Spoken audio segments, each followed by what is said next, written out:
Hi there, class 5. I want to do a little bit of review. I want to know what it is you think about when you hear me talk about behaviors. I wish we were actually in a classroom and I could ask this question and I wouldn't be talking to myself. But, think about that for a second. When you hear somebody talk about behavioral education or behaviors in music, wonder what that is you think about. Hopefully, what you think about is well beyond discipline and classroom management and typically thinking about the way people behave, because when we talk about that in this class in terms of behaviors and defining behaviors and knowing what behaviors you want, we're talking about playing, which is something you can see and you can measure and you can observe. Talking, like me, you can observe that I'm talking. Clapping, tapping, dancing, singing, articulating, whatever, of some sort of doing that you can see and that you can measure and that's observable. And there's 3 ways that the book, Van Houten and Hall, just wanted to, this book here, hopefully you've gotten it or you're getting it soon. Some of you have contacted me to say you haven't gotten it, but the section that you read on Tuesday, hopefully you've taken the little quiz and everything like that, talks about 3 different ways that you can measure, collect information, measure things here in educational research and just for this class in general. The first one has to do with automatic recording, and these are really, really great. If you have a machine of some sort or software or hardware that can make automatic measurements of things, give you data without you having to do anything, that's really awesome. A stopwatch can do that. In fact, we'll look at some other devices later in the semester that'll give you automatic measurements of things. I do a lot of research in timbre perception and intonation perception, pitch perception and discrimination. So I have a software title that I insert a sound file after somebody has played, and this will tell me the exact frequency. I don't have to do anything. I put that information into a machine, and the machine spits out a value. So I have that automatic information. I don't have to do anything. Those things are kind of inflexible, though. So there's it's very, very precise measurement, but there's a lot of inflexibility and there's a lot of training, and sometimes there can be a lot of expense. Probably the measurement technique that like everybody who's ever been in a school ever, which means every human being on the planet, has been familiar with, has to do with permanent products. And one of the most popular permanent product that anybody uses to measure something is what? That's right, a test. So we give a test, we measure what people know using a test, and one of the things you'll do for this class is actually design a test for academic knowledge, but that's one of the ways that we get information about people. We give a test, and it's a permanent product. Why? Because I still have it. These are tests from this class when I took it as a student that my teacher, gave of me. It's a permanent product. I still have it, okay? And one of the other ways that Van Houten and Hall talk about is observational recording, and that's certainly what we're going to talk about today. Okay, so several observation techniques that Van Houten and Hall talk about. And the first one is ABC recording. And what I thought we would do in talking through all these behavioral or observational techniques is actually do a little bit of observation. So this is YouTube, and for all your observations that you're going to do this semester, if YouTube makes the most sense for you just logistically, you're welcome to use that. Let me pause this. But with ABC recording, ABC is an acronym that stands for antecedent behavior consequence. And essentially what you're trying to figure out is this relationship between what the teacher does or what the parent does or says or whatever and the reactions of the child. So what you're trying to, or the student or whomever, the parent, the child, the coach, the player, the teacher, the student. And essentially ABC recording is literally just a script.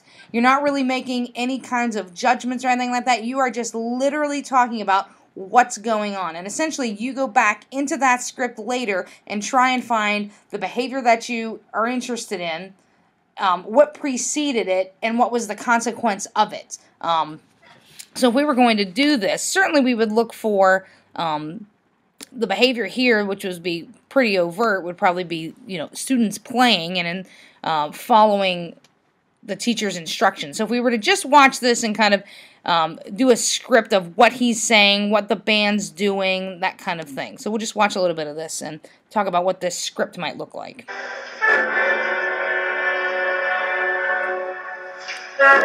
We'll actually fast forward a little bit to when he's actually rehearsing the Vaughan Williams.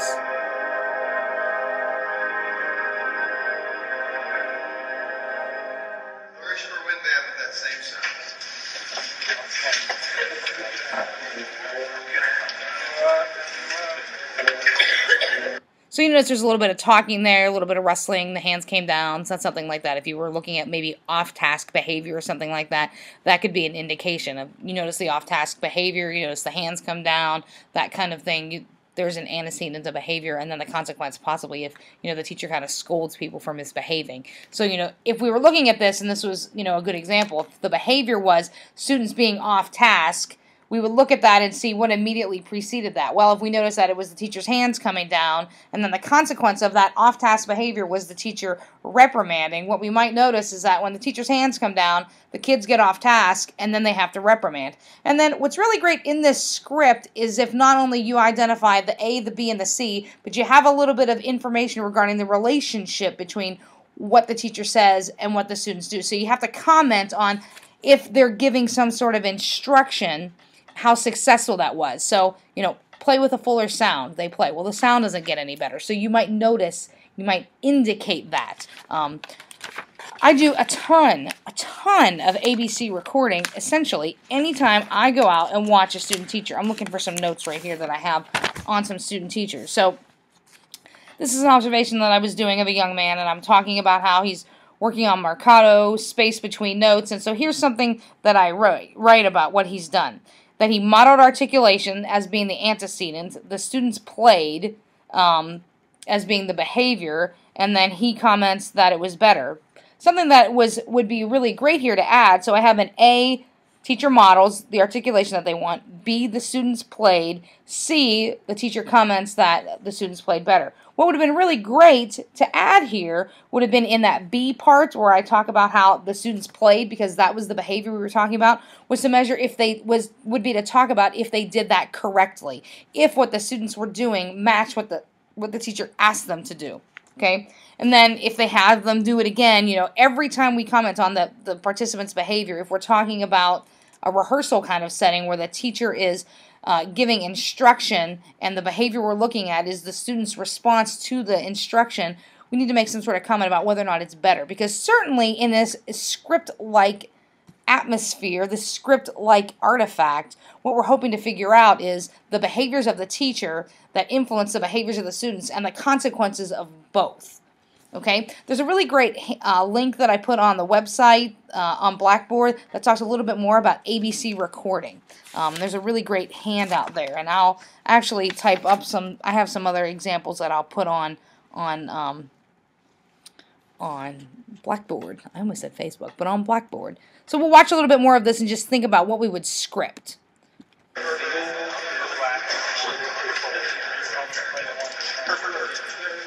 Let's wait till we'll fast forward when he gets on the podium. He's actually rehearsing. You can see he's actually rehearsing here. So let's see what he says here.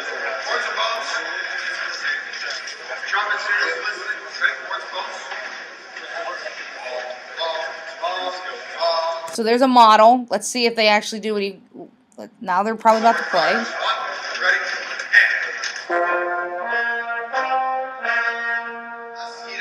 Okay, so now he cuts them off. So we've got the behavior, the students are playing. The antecedent obviously was the instruction.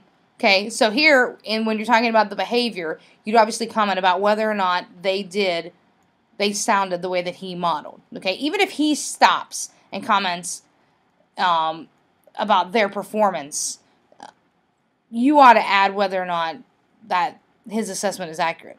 Make the notes decay.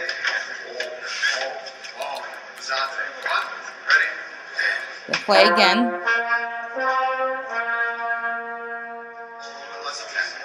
Less attack. So they play with less attack here. You might even comment, it's exactly the same. It sounds no different. So it gave some instruction, but the sound is no different. So let's keep going. We're going to level those and do 1, 2, 3, 4. Dynamic. 1, 2, 3, 4. Ready? 1. Ready? sound different here? This is trombone. I want you to sing one. Ready?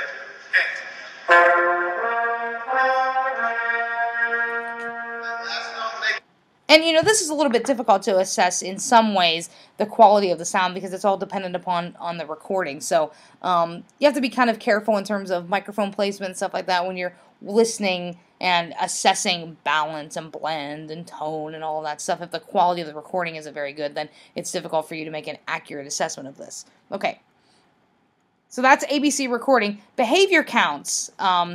It's probably like the most simple thing you can do, although you kind of have to think about a couple of things here. If you're going to watch for a behavior and you're literally going to make just a tally, you're going to make little tick marks every time something happens, you got to have a behavior that's really, really, really clear. What would be really, really easy here in this setting is just how many times he cuts off. So you start the recording and every time he cuts off, stop, stop, stop, or every time he talks, stop, stop, stop. But if you were going to kind of measure something that maybe was a little bit less clearly defined. So if you were going to talk about inaccurate modeling, you'd have to probably, and there's some really good examples here on page 22 through 23 and page 24.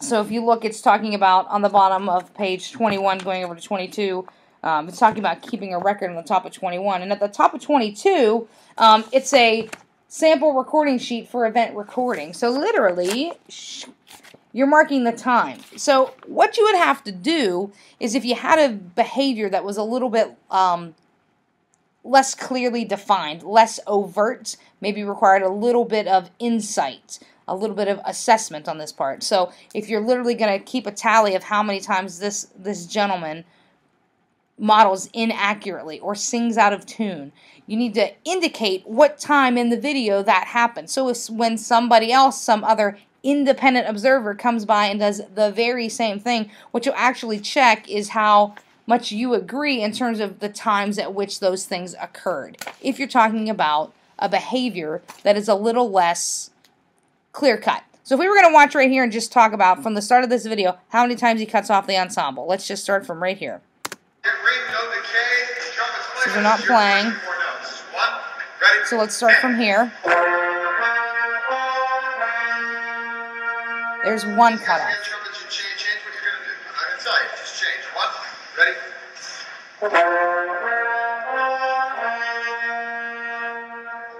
Two.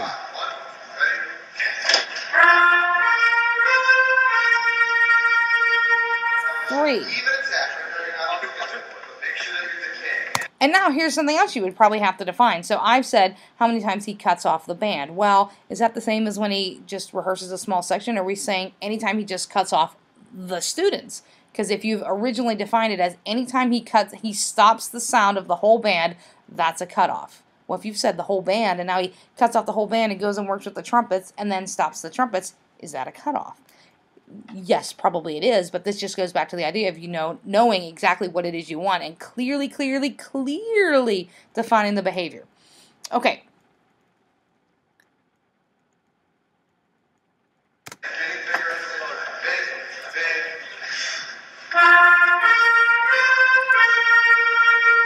So this is, the cutting off and everything would be an easy thing to get reliability on, to get consistency. I watch it and you watch it and we agree. There's a really great example of this on 23 in terms of when you actually would indicate a time in the video that things happened. 23 is really great, and so is 24. And page 24 gives us really great example not only of using a time sheet but also keeping tally marks. Okay, so keep these in mind as examples of how you could do behavior counts or frequency recording, just how many times something happens, the frequency of that behavior. Not frequency in terms of sound, not 466.16, which is actually B flat 4, but that's not what I'm talking about, like the frequency, the how many times it occurs. Okay, and one thing that probably isn't necessary to show you in a video, but checklists. In fact, we'll just make this video a little bit smaller for just a second. Checklist is another thing that you don't have to do for an assignment in this class, but it's probably one of the most advantageous ways to assess behavior. Essentially, I mean, it's amazing when I suggest to student teachers to use this, that they kind of look at me like I have 17 heads. But literally all you do is decide on the behaviors you want to see, things that are characteristic. In fact, if you look in Blackboard, I have a list of effective practice behaviors. So if I wanted to watch a kid practice, and I have this list of effective practice behaviors that I want to see, and every time I see that behavior occur, I check it off. So I know that this is a behavior that this person utilizes, that it's a practice strategy, something that this person does that is effective. Now, you have to like really pilot those. You have to really be sure that what you're looking at, the behavior that you have listed on there, is really obvious. In fact, you know, the word that Van Houten and Hall use is discrete. And essentially, by discrete, it means it's either yes or no. It's black or white. There is no gray. They are either using the metronome or they are not. They are either playing the piano or they are not. They are either singing or they are not. This is something that, you know, you have to be very obvious about. If it's not clearly defined, and it's not something that's discrete, meaning it's either this category or this category, it's either male or female, it's either black or white, it's either playing or not playing, in tune, out of tune. That might be, you know, how out of tune does something have to be out of tune? I do a lot of research in that area. So, you know, that would be maybe a little bit more difficult in terms of being a discrete category. But when you make a checklist, and again, there's a really good example in Blackboard, no gray, it has to be discrete. So if you wanted to make a checklist of all the things that you wanted to see in a student's practicing, and you went over that, then they give you a video and you check off what you see. If I did that for a student teacher, or I did that for myself, the things that I would want to see when I teach in my class, and I just check those things off. And if there's a consistent pattern of a behavior that I don't see, then I know it's something that I need to continue to address. Okay? So checklist, very helpful. Duration. This is where we kind of watch the clock. So if we wanted to get a sense for the amount of time that is spent talking versus the amount of time that is spent playing, we literally could record this. And if you look on pages 26 and 27, on the bottom of 26, there's a really great listing of how you could do the reliability on this, but literally just how long the behavior persists. Now this is talking about minutes, and we're probably talking about, if we were to actually watch this rehearsal, we'd probably talk a little bit more in seconds. So if we were to just literally count the duration of how much time is spent between talking and playing, you know, we would get a whole bunch of different, we'd get a whole bunch of different lengths. So we get a bunch of different chunks of time, all with different lengths. So they're playing at 4:10, and they play through 4:15. So now at 4:15, he's talking. And he's still talking, and they don't start to play until 4:22. So you would have an interval from 4:10 to 4:15 that would be 5 seconds of play. You'd have a chunk of time from 4:15 to 4:22, which was talk. So let's see how long they play here. Blow this back up.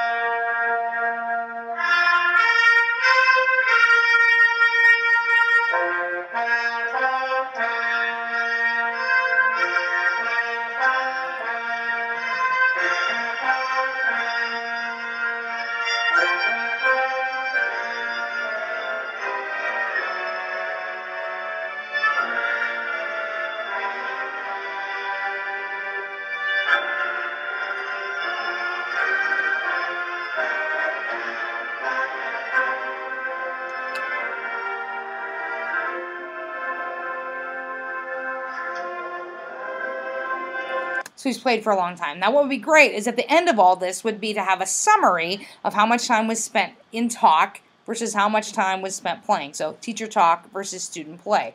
And what you'll actually find is that perhaps you're watching this and you think, well, there's really only two things I would measure here. He's either talking or they're playing. Well, what do you call something when they're playing and he's talking over top of them? Oh, then you might think, oh darn, I have something there I didn't think about, so maybe I have to add another category. And you just might have to do that. So that's a thought. Okay, so that's duration recording. That's pretty straightforward. If you've got a video, you can just watch it in YouTube. If you want to go and actually record somebody in your school, you want to record a rehearsal of yourself, and then just use the timer on the video, there you go. It's perfect. Okay, so that's the duration. Some behaviors, though, persist for a long time.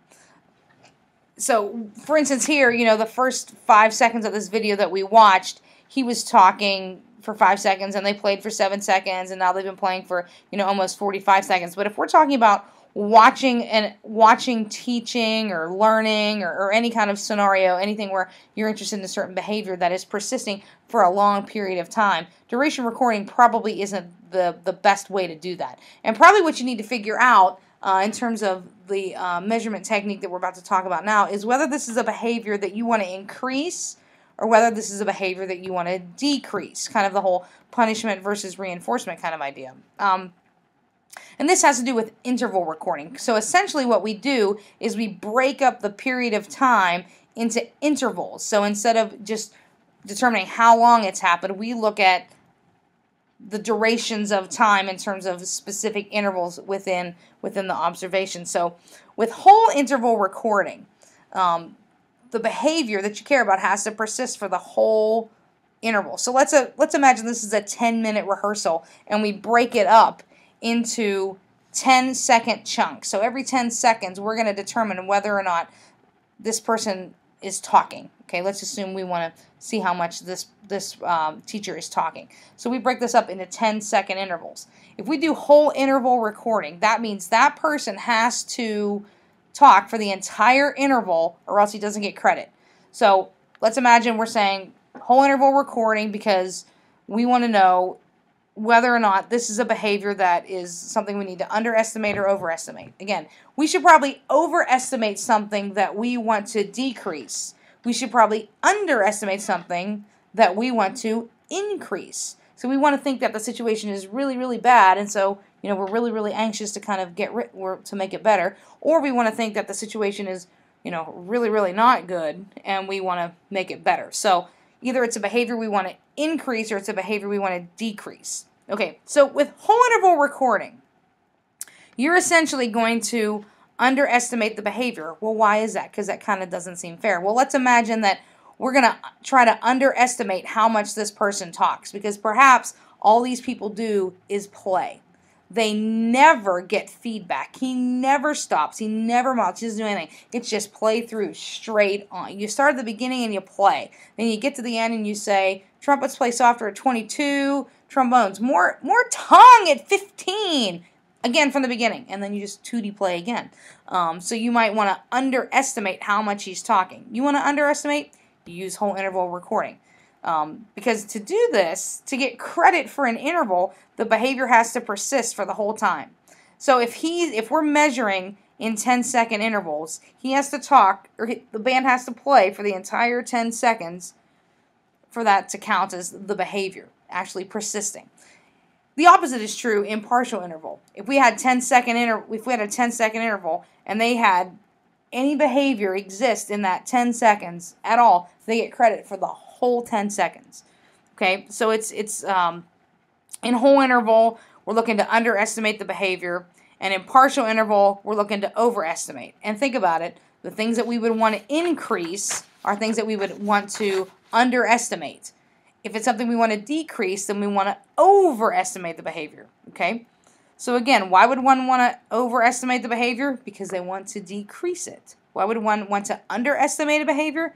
Because they wanted to increase it. Okay, so let's actually talk for just a second about that issue, because the overestimating and the underestimating is really an important facet of which one you're going to pick. And when you do your interval recording, your interval observation for me, you're going to have to talk about what behavior you picked and which observation technique, whether whole interval and partial interval, that you selected, and why. Why you would want to increase one versus decreasing another. You have to talk about those things. And probably the biggest thing to consider is the size of your interval. So if you think for a second, here's a 15-minute observation. You're going to watch either yourself or somebody else, or you're going to find a 15-minute YouTube video or 2 videos that overlap to make 15 minutes, and you're going to decide whether or not you want to overestimate or underestimate the behavior.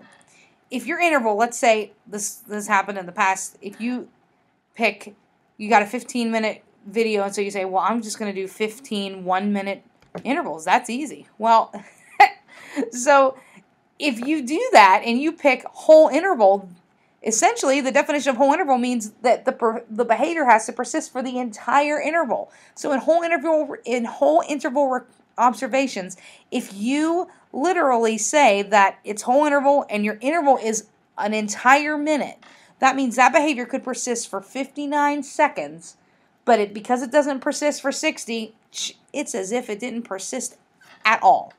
Okay, so that's why your interval size is really, really, really important. What's a standard interval size? 10 seconds is a very, very standard interval size. In fact, if you look at the bottom of page 31 in the Van Houten and Hall, you'll see an interval sheet here. Okay, now this is one that would work. There's also another one. Let's switch over here to Blackboard real quick. That would work as well. So let me log in here, and I'll show you where some of this is here on Blackboard.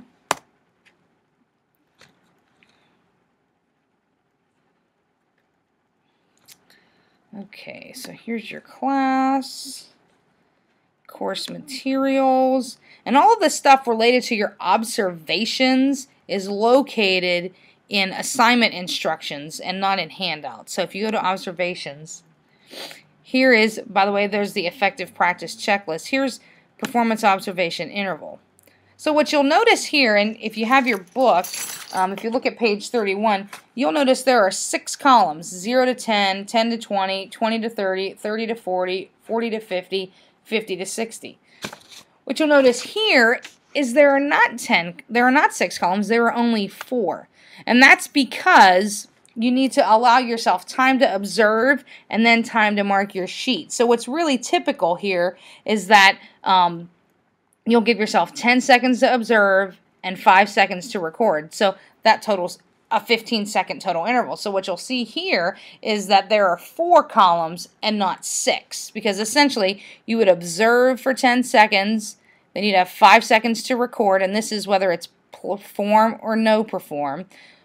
Then you watch for 10 seconds, and then you have 5 seconds to observe. And the book gives this really, really great suggestion, which is to kind of create a soundtrack that says observe, record, observe, record. And if you'll notice, you may have wondered, why in the world, Dr. Schlegel, is there a link to this software title called Audacity, which is over here in websites. Audacity, this free audio, And as I said, a video demo will demonstrate the features that might be relevant to you in this class. Well, here comes that video demo, because what you can do here, which is really quite fantastic. This is Audacity. It lives down here. It should go. It probably won't go now because I'm actually recording a video, which makes me a little angry. Let's see here. If it doesn't work, I'll make another video and send it. Okay. Let's see if it's actually going to work. Ah. Well, darn. So Dr. Schlegel will have to fix that. It's also possible that that could work in GarageBand. But essentially what you can do in Audacity is record yourself speaking. So you could say observe, and then you can insert silence. So you would insert 10 seconds of silence. Then you would say record. And then you would insert 5 seconds of silence. And then you would copy the whole thing and paste it a whole bunch of times. So that you would hear observe, you wait 10 seconds. You're watching. Record, and you have 5 seconds. Observe, record, observe, record, observe, record. And that's how you could do that, is you could do that with Audacity. It might be possible that you can do that with GarageBand. If you can, I didn't know that. I'm going to download this just and see if it'll work for me later. By the way, this whole chapter is really, really great. There's a whole bunch of stuff in here about reliability. When it talks about agreement, inter-observer agreement, they're talking about reliability. There's a whole lecture coming up about reliability, so I'm going to save some of that. But pages 44 through 47 have all of these It's table 1, pros and cons of various recording methods. So what are the pros, what are the cons, what are some examples of behaviors that you could use to do this? So those few pages are very, very, very helpful in terms of knowing about these different recording techniques for observation that could be very beneficial to you in terms of your own teaching. I think one of the great things about this class is not only do you have this opportunity to learn more about your students, but through these observation techniques, you really could use them on yourself. So see, now it's going to open. That's great. I don't know why this link is bad down here, but I'm going to get rid of it. Okay, so here is Audacity. Real quick for you. So if you hit this red button, I'm just going to do observe record. So just watch what I'm going to do.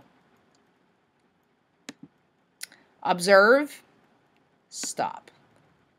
So let's listen to it here. Observe. Great. So now I'm going to cut it. I'll go here from the edit bar, edit menu. And actually we'll just copy it. Then we're going to make a new file. And we're going to paste it. Paste. Okay, so now we go to the very, very end of this. And now if I go here to generate, I can generate silence. Okay, this is hours, this is minutes, this is seconds. I don't want 30 seconds, I want 10 seconds. Okay, so now it's going to insert 10 seconds. So now I'm going to go to the very, very end. Okay, I'm going to make a new file real quick. I'm going to record myself saying, record. Record. Stop. Let's listen real quick. Record. Okay, copy, paste. So I'm going to copy this, and all I'm doing is clicking and pulling. Copy. Go back over here to the one I care about, one I was working on. Go to the very, very end. Insert this. Paste. Go to the end. Insert, or generate rather, silence. Now I only need 5 seconds. 0, 5. Okay. Go to the end, and now copy the whole thing. So go to edit. I should be able to select all from here. Yes, select all. Copy it. And then go to the very end and then paste it. Copy, paste, copy, paste, paste, paste. And you might say to yourself, well, there's a little bit of time that you lose by saying record, observe, record, and that's true to some degree. But I do have 10 seconds of observation. So in a 15-minute observation, which is going to result in about 60 intervals, if you were going to use the observe for 10 seconds and record for 5, you'd end up with 60 intervals. So it might end up, if you were using this sheet over here, that you would have to use, that you would have to print out an additional one, and if you were going to use this sheet here, so this has got this would be for 1 minute, so 0 to 10 plus 5, so 0 to 15, 15 to 30, 30 to 45, 45 to 60, and then minute 2, minute 3, minute 4, minute 5, minute 6, minute 7, minute 8, minute 9, minute 10, minute 11. And some of you may be thinking to yourself, Dr. Schlegel, this just seems like a bunch of really, really detailed stuff. Like, why can't I just watch teaching and kind of get a sense for it? Well, you can, but you just don't know how pervasive maybe a problem is. Essentially, it just comes down to you don't have a really precise measurement. You don't know how bad the problem really is. So this kind of helps you get a sense, and it's not necessarily even a problem. This just gives you a lot more information than just your initial gut reaction when you look at it. Okay. So let me show you a couple other things on Blackboard, because I want to explain a little bit about the assignment that's coming up that's due.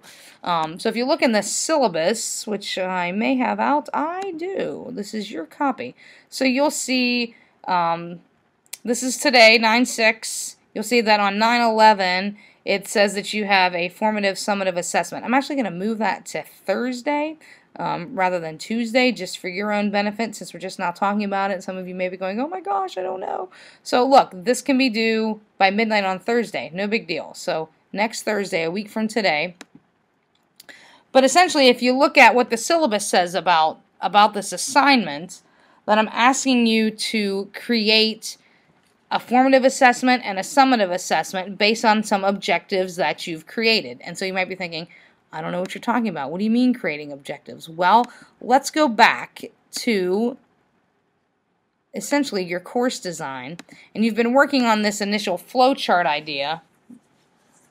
And this idea that these three big areas are essentially goals, your big areas, and that as you come down through here, you're looking at objectives. So you might do something to kind of measure how well somebody performs on a secondary instrument, or their specific conducting rehearsal skills, error detection skills, that kind of thing. So you might create a summative assessment to assess how well they error detect. You might create some formative experiences to inform you as to how well they error detect. So that's what I'm looking for you to do. And some help that I put out here, which I believe is in handouts, has to do with some more information just about goals versus objectives. Okay, so here's just some thoughts about goals versus objectives. Specific, measurable, observable, and short term. Parts of an objective, okay? And then here's a really great portion that I thought would be, and I'll give you the link for all of this, examples of well-written objectives. Remember that we talked about the behavior, which is the performance part, and then the condition, okay, and the degree. So criteria here and then competency is essentially the same thing here. So when I talk about condition, it's essentially the criteria, like what it is you're going to give them, and the degree of how well they're going to do it, or the competence, okay? So these are color-coded to kind of demonstrate different parts of an objective. Some of these are really, really maybe more wordy than you would pick, than you would have to maybe write in a lesson plan. Maybe you don't even have to have objectives in your lesson plan.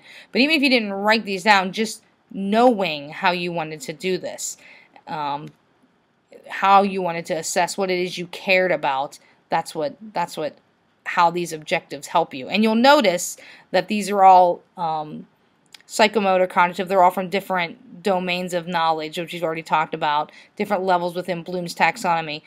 David Carter, you did a really great post and talked about how you keep the Bloom's taxonomy right there on the front of your grade book during the day, and I thought that was awesome. So what I'm asking you to do is write 2 objectives and then create a formative and summative assessment for that. And if you look in the syllabus, that's exactly, here's the syllabus over here, how this is described right here, based on the 2 behavioral objectives designed above, which I didn't make you do it this way, I made you do it another way, but create and describe formative and summative assessments to meet these objectives. So essentially, 2 objectives, a formative way to evaluate it and a summative way to evaluate. Then another objective, a formative way, and a summative way. Now, let me say this. If you're going to design a summative assessment where you're going to actually give a test, it's fine. All you're going to do is describe these assessments. You don't actually have to create the assessment instrument, so you don't have to write the test. You can just kind of describe. It can be a little bit hypothetical, but just as I said here, the intent of the assignment is to initiate your instructional design process for the final project and provide your instructor, moi, a measure of how well you have understood the material and what instructional adjustments may be necessary. So this is very informative for me. What you understand about formative versus summative, what you understand about goals versus objectives. So this is just me creating some things to kind of push you along towards this instructional design process that I've asked you to kind of undergo as the summative evaluation for this class. Okay? Alright, so you can practice doing some of these things. The book is fantastic in terms of showing you ways to kind of record some of these things. Has different sheets, different recording sheets that are really good examples, and there are some that I've put up here in Blackboard. So, hope all of this is helpful, and I will see you again on Tuesday when we will talk about, what are we talking about Tuesday? One of my favorite talks, reliability and validity. So there will be, as you can see by these little exclamation points, there will be a video. Okay, thanks everybody. Sorry this was a little bit late tonight. See ya.